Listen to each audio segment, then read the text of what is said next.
الحمد لله نحمده ونستعينه ونستغفره ونؤمن به ونتوكل عليه ونعوذ بالله من شرور أنفسنا ومن سيئات أعمالنا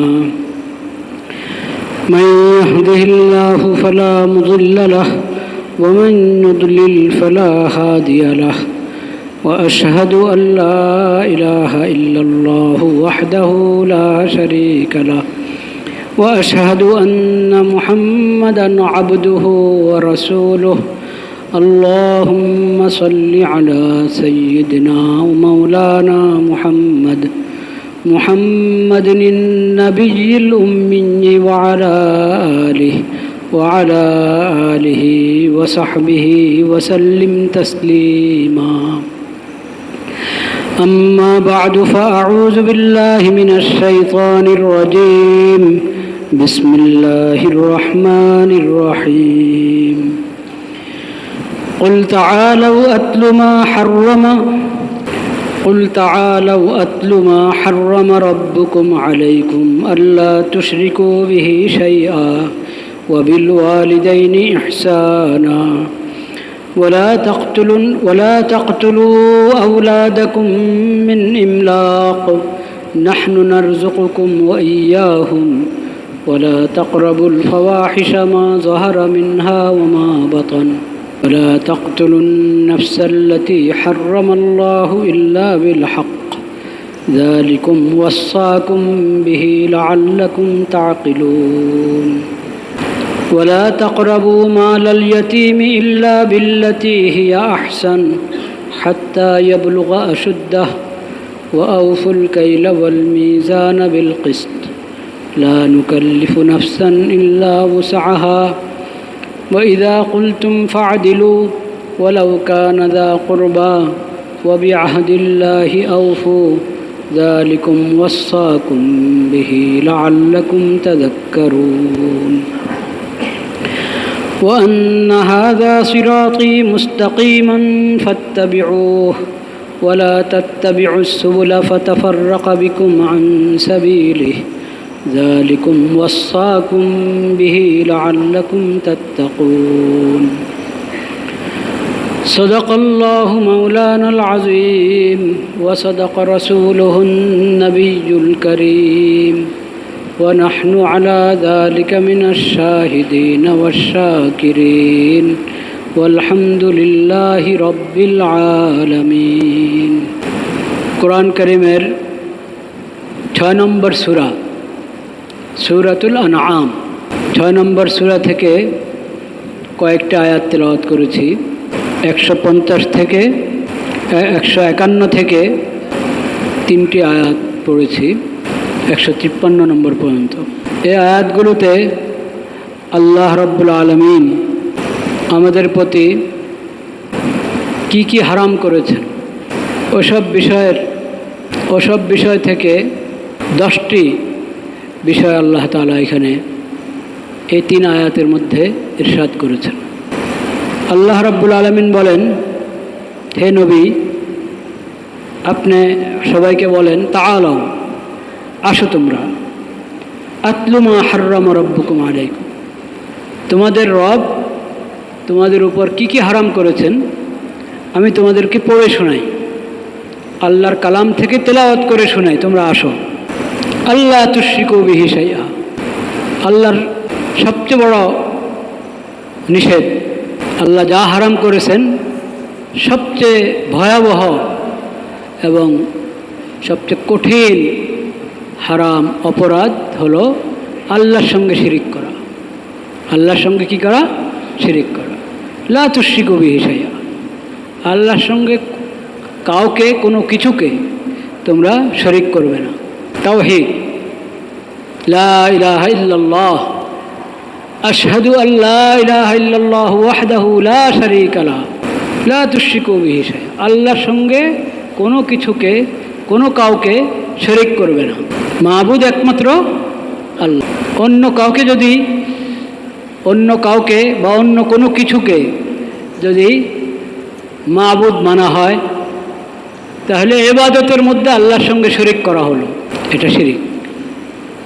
ইবাদতের মধ্যে আল্লাহর সঙ্গে কাউকে শরিক করা যাবে না।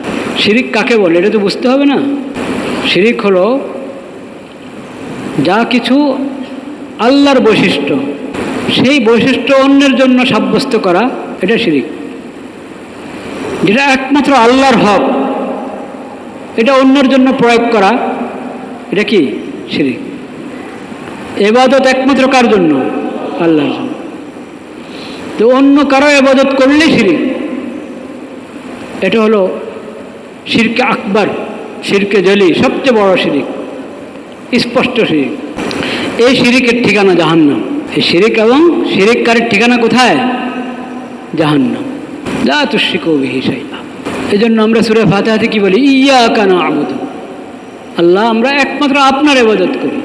এরকমভাবে প্রার্থনা, দোয়া, এটা একমাত্র কার দরবারে? আল্লাহর দরবারে। আমরা কাউকে কোনো আল্লাহর কোনো নেক বান্দাকে আল্লাহর কাছে আমার জন্য দোয়া করার জন্য বলতে পারি, একটু আল্লাহর কাছে আমার জন্য দোয়া করেন। আপনি যখন হাত উঠান আল্লাহর দরবারে, আমার জন্য কিছু বলবেন। আল্লাহর কাছে দোয়া করার জন্য কোনো মাখলুককে, কোনো আল্লাহর বান্দাকে বলা যায়, কিন্তু দোয়া চাইতে হবে একমাত্র আল্লাহর কার কাছে? আল্লাহর কাছে। প্রার্থনার হাত একমাত্র আল্লাহর দরবারে উঠবে। আল্লাহ ছাড়া অন্য কারো কাছে প্রার্থনা করা যাবে। উপায় উপকরণের ঊর্ধ্বের যত বিষয় আছে, এসব বিষয় একমাত্র কে সমাধান করতে পারেন? উপকরণ এটাও সৃষ্টি করেছেন আল্লাহ। উপকরণও তখনই কাজ করবে যখন আল্লাহর হুকুম হবে। আল্লাহর হুকুম না হলে কাজ করবে না। তো প্রার্থনা একমাত্র আল্লাহর দরবারে। ওয়া ইয়্যাকা নাস্তাঈন, ইয়্যাকা না'বুদু ওয়া ইয়্যাকা নাস্তাঈন। এরকমভাবে শরীয়ত দান করা, বিধান দান করা কার হক? আল্লাহর হক। হালাল হারাম, এটা হালাল এটা হারাম, এ কথা বলার অধিকার কার? আল্লাহর।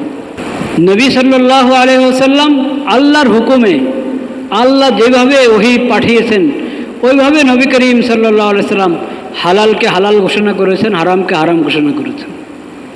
ইউহিল্লু লাহুমুত তাইয়্যিবাত ওয়া ইউহাররিমু আলাইহিমুল খাবাইস।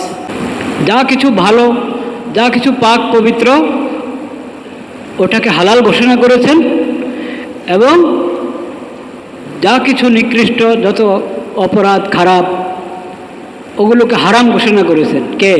নবী করিম সাল্লাল্লাহু আলাইহি ওয়াসাল্লাম। কার হুকুমে? আল্লাহর হুকুমে, আল্লাহর দেওয়া বিধান অনুযায়ী, আল্লাহর পাঠানো ওহী অনুযায়ী।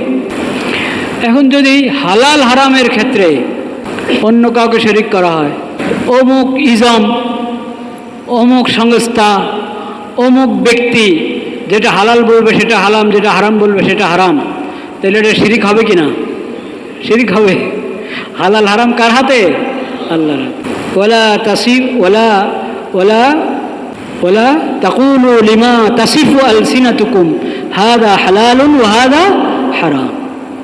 এটা হালাল এটা হারাম তোমরা বানিয়ে বলবে, তোমরা বানিয়ে বলবে, নিজের ইচ্ছা মতে, নিজের খেয়াল খুশি মোতাবেক বলবে এটা হালাল এটা হারাম। না, এই অধিকার তোমাদের নাই। কোনটা হালাল কোনটা হারাম এটা নির্ধারণ করবেন কে? আল্লাহ। শরীয়ত দাতা কে? আল্লাহ। সুম্মা জাআলনাকা আলা শরীআতিম মিনাল আমরি ফাত্তাবি'হা। আল্লাহ শরীয়ত দিয়েছেন। এই শরীয়তের উপরে মজবুত থাকার জন্য, এই শরীয়তের অনুসরণ করার জন্য আল্লাহ তাআলা প্রথম আল্লাহর নবীকে বলেছেন, আখিরি নবী, শ্রেষ্ঠ নবী, বিশ্ব নবী, রহমতুল্লিল আলামিন, খাতাবুন নবিয়্যিন, সৈয়দুল মুরসালিন, হযরত মুহাম্মদ মুস্তাফা সাল্লাল্লাহু আলাইহি ওয়াসাল্লাম। তাকে আল্লাহ বলেছেন আপনি এই শরীয়ত মেনে চলুন। এই শরীয়ত ছেড়ে অন্যদের খেয়াল খুশি অনুসারে চলবেন না। নবীজির জামানাও এরকম অনেক ইজম ছিল, অনেক মতবাদ ছিল। আল্লাহ নবীকে আল্লাহ বলে দিয়েছেন আমি যে শরীয়ত আপনাকে দিয়েছি, যে শরীয়তের উপর আপনাকে রেখেছি, যে শরীয়ত আপনাকে ওহীর মাধ্যমে, কোরআন সুন্নাহর মাধ্যমে জানিয়েছি, এই শরীয়তের আপনি অনুসরণ করেন। এটা বাদ দিয়ে অন্যদের খেয়াল খুশির অনুসরণ করবেন না। এখন যদি কেউ আল্লাহর দেওয়া শরীয়ত বাদ দিয়ে অন্য কোনো মতবাদকে, অন্য কোনো ইজমকে শরীয়ত হিসাবে গ্রহণ করে, তো এটা শিরিক হবে কি না? শিরিক হবে। কারণ এর অর্থ হলো সে আল্লাহ ছাড়া অন্যকে রব হিসাবে গ্রহণ করেছে। রব অর্থ কি? সৃষ্টিকর্তা, পালনকর্তা এবং বিধানদাতা। সৃষ্টিকর্তা, পালনকর্তা, বিধানদাতা, যিনি একমাত্র যিনি ইবাদতের যোগ্য, মাবুদ, একমাত্র মাবুদ। যেহেতু তিনি একমাত্র খালেক, হায়াত মত তার হাতে, নফা নোকসান তার হাতে, সৃষ্টিও করেছেন তিনি, পরিচালনাও করেন তিনি। লাহুল খালকু ওয়া লাহুল আমরু, লাহুল খালকু ওয়াল আমর। সৃষ্টি তাঁর এবং নির্দেশ তার, কাজে ইবাদতও তার হবে, শরীয়তও তার। লা তুশরিকু বিহি, আল্লাহ তুশরিকু বিহি শাইআ। আল্লাহ ছাড়া কাউকে রব হিসেবে গ্রহণ করো না, আল্লাহ ছাড়া কাউকে মাবুদ হিসেবে গ্রহণ করো না। আল্লাহ ছাড়া কাউকে মাবুদ হিসেবে গ্রহণ করো, তাও শিরিক। আল্লাহ ছাড়া কাউকে রব হিসেবে গ্রহণ করো, তাও কি হবে? শিরিক হবে। তাইলে আল্লাহ তাআলা আমাদের উপর কোরআন সুন্নাহ অনুসারে নিজের জীবন গড়ার নির্দেশ দিয়েছেন, নাকি শুধু এতটুকু আমরা কোনো কোরআন সুন্নাহর বিপরীতে কোনো আইন মানি না, শুধু এতটুকু বললে হবে না? কোরআন সুন্নাহ দিয়ে আইন দিয়েছে, এটা মানতে হবে। হ্যাঁ, মানতে হবে না? কোরআন সুন্নাহ আল্লাহ যা হেদায়েত দিয়েছেন, যা বিধান দিয়েছেন, ওগুলো মানতে হবে। ওগুলো না মানলে দায়িত্ব পালন হবে? ঈমান পুরো হবে? ইসলাম পুরো হবে? কিন্তু এখন আপনি শুনবেন কোরআন সুন্নাহর বিপরীতে, ইসলামী শরীয়তের বিপরীতে কোনো আইন করবে না অমুক দল যদি ক্ষমতায় আসে, তারা কোরআন সুন্নাহর বিপরীতে কোনো আইন করবে না। কথা শেষ হলো না অর্ধেক কথা হলো? বলেন স্পষ্ট, এটা কি কথা পুরো হলো না অর্ধেক কথা হলো? অর্ধেক কথা। কোরআন সুন্নাহর বিপরীতে কোনো আইন করবে না, এতে দায়িত্ব শেষ হয় না। আপনি বলুন, আমরা ক্ষমতায় আসলে কোরআন সুন্নাহর বিধানগুলো বাস্তবায়ন করব। আমাদের আইন, আমাদের সংবিধান, আমাদের আদালত কোরআন সুন্নাহর বিধানের অধীনে হবে। যেখানে কোরআন সুন্নাহ বিধান দিয়েছে সেখানে আলহামদুলিল্লাহ আলার রাস ওয়াল আইন, ওখানে আমরা সেটাই বাস্তবায়ন করব। যেখানে কোরআন সুন্নাহ ইসলামী শরীয়ত অপশন রেখেছে, কি রেখেছে? অপশন রেখেছে, মুবাহ, এটা তোমাদের জন্য ওপেন। এইখানে তোমরা যোগ উপযোগী, অবস্থা উপযোগী ব্যবস্থা গ্রহণ করতে পারো। এরকম অপশনস অনেক আছে ইসলামী শরীয়তে, যেগুলোকে বলা হয় মুবাহ। যেগুলোকে কি বলা হয়? মুবাহ। শরীয়ত যেহেতু এটা কিয়ামত পর্যন্তের জন্য এই শরীয়ত, এবং সকলের জন্য, কত রুচির মানুষ, কত ভাষার মানুষ, কত রঙের মানুষ, কত প্রকৃতির মানুষ, সবার জন্য এই শরীয়ত। কত অঞ্চলের মানুষ, কত কালের মানুষ।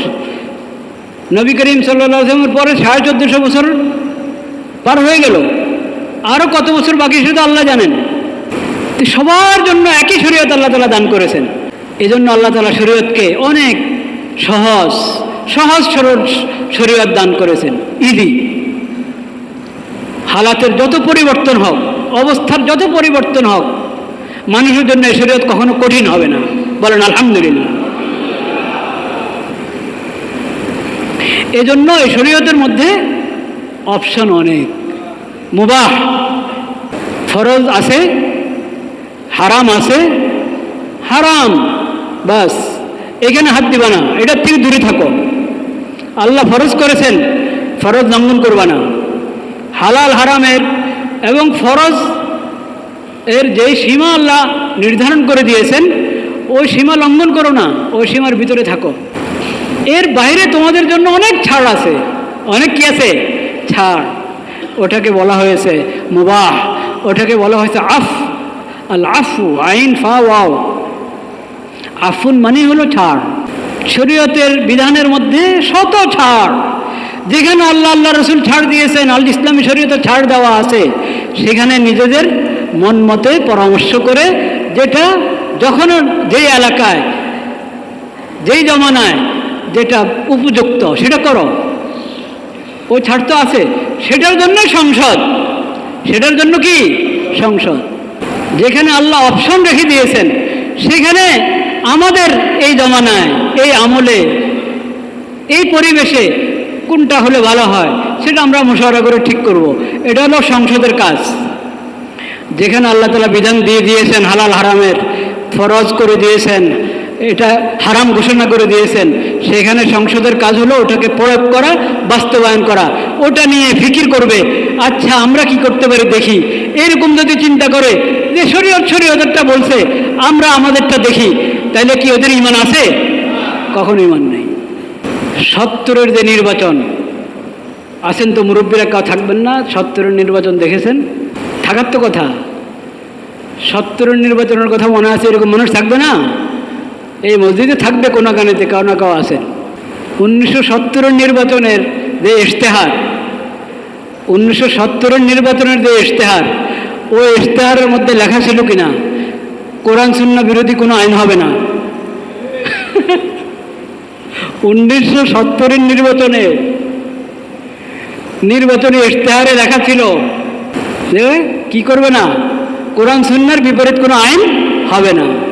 70-এর নির্বাচন হয়েছে, যৌথ নির্বাচন, পশ্চিম পাকিস্তান পূর্ব পাকিস্তান, কিন্তু সেই নির্বাচনের পরে ইনসাফ করা হয় নাই। যে ভোট বেশি পেয়েছে তাকে ক্ষমতা দিতে চাওয়া হয় নাই। যাই হোক, সেই লম্বা ইতিহাস, 71-এর ইতিহাস প্রবর্তিত হলো। 71 থেকে নিয়ে এখন 2025, আমাদের সংবিধানে হোক বা নীতিমালা হোক বা এমনি আইন হোক, যেটা এই আলাদাভাবে কি বলা ওটাকে, কোডের মধ্যে আপনি দেখেন, দেশের কোড আছে না, কোডে দেখেন কি কি আইন পর্যালোচনা করেন, কোরআন সুন্নাহ বিরোধী অনেক কিছু পাবেন। ওই কথা রক্ষা করা হয় নাই। কোরআন সুন্নাহ বিরোধী কোনো আইন হবে না, ওই কথা রক্ষা করা হয় নাই। এজন্য ও 70 থেকেই তো মানুষ দেখছে যে বলা হয় একটা, করা হয় আরেকটা।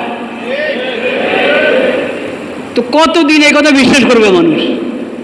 এখন এই কথা বললে হবে না, এখন স্পষ্ট কথা বলেন, কোরআন সুন্নাহ যা আছে আমরা ওটা মেনে চলব। কোরআন সুন্নাহর বিপরীতে কোনো আইন হবে না, এটা তো প্রশ্নে আসে না। কোরআন সুন্নাহর বিপরীতে আইন করলে ঈমান থাকবে নাকি? বলতে হবে কোরআন সুন্নাহর বিধানগুলো আমরা মেনে চলব, বাস্তবায়ন করব। আল্লাহ তাআলা সেই সৎ সাহস দান করেন। আল্লাহ তুশরিকু বিহি শাইআ, আল্লাহর সঙ্গে কোনো কাউকে শরিক করবে না, কোনো কিছুকে শরিক করবে না। শিরিকের আরও প্রকার আছে, দু একটা আজকে বলা হলো। আল্লাহ হায়াত রাখলে সামনে কখনো বলা হবে ইনশাআল্লাহ। এই আয়াতগুলোতে 10টি বিষয় এসেছে। এই 10টি বিষয় আমরা ধারাবাহিক আলোচনা করার চেষ্টা করব ইনশাআল্লাহ। আল্লাহ তাআলা তৌফিক দান করেন। ওয়া আখিরু দাওয়ানা আলহামদুলিল্লাহি রাব্বিল আলামিন।